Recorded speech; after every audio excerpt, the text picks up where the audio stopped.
Labour have called on the Prime Minister to condemn the comments made by the Tory leader of her local council, who is calling for the homeless to be treated like criminals. Simon Dudley, who is the Conservative leader of the Royal Borough of Windsor and Maidenhead, voiced concerns that homeless people begging presents a beautiful town in a sadly unfavourable light and would be bad for Windsor's reputation. He wrote to Thames Valley Police asking them to act against aggressive begging and intimidation and bags and detritus on the streets of the borough. Labour's Andrew Gwynn has slammed the government's record on homelessness as a national scandal which can't be swept under the carpet. The shadow local government minister said, while many families spent this Christmas without a home to call their own, the leader of Theresa May's council was pleading for these people to be treated like criminals. The Prime Minister needs to immediately condemn these comments. Theresa May's local Tory council has called for police to remove homeless people before the royal wedding.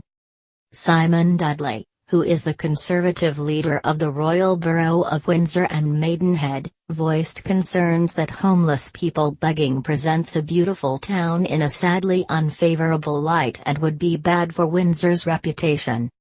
He wrote to Thames Valley Police asking them to act against aggressive begging and intimidation and bags and detritus on the streets of the borough.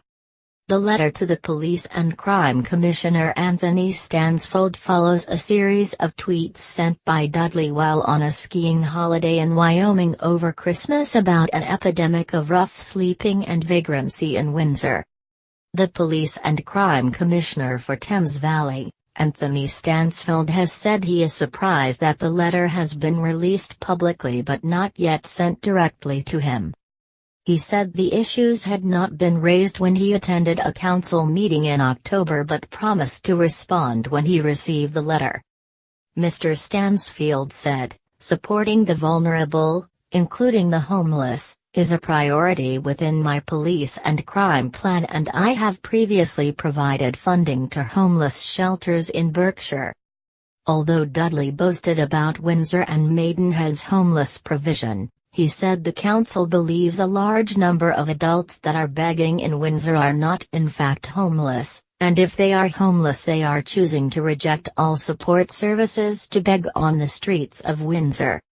In the case of homelessness amongst this group, it is therefore a voluntary choice. He raised concerns about the quantities of bags and detritus that those begging are accumulating and leaving on our pavements, at times unattended. This is a significant security concern, especially given the national importance of Windsor.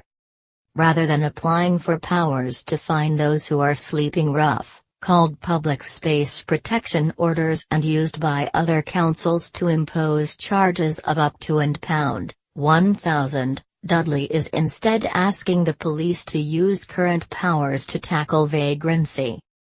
Hackney Council came under fire when they launched the PSPOs, which handed rough sleepers a £100 fixed penalty notice that can rise tenfold in court. Dudley said that the orders are not appropriate for the problem in Windsor, and even if we did secure a PSPO for Windsor, this would take considerable time, extending well beyond the royal wedding, and there would be no police resources to enforce the PSPO. He said that the level of tourist interest is set to multiply with the royal wedding in May 2018, and there are increased concerns from our residents about their safety. Thousands are expected to flock to Windsor when Meghan Markle and Prince Harry tie the knot in St. George's Chapel on May 19 this year. The chapel, which is part of Windsor Castle, has hosted royal weddings for centuries.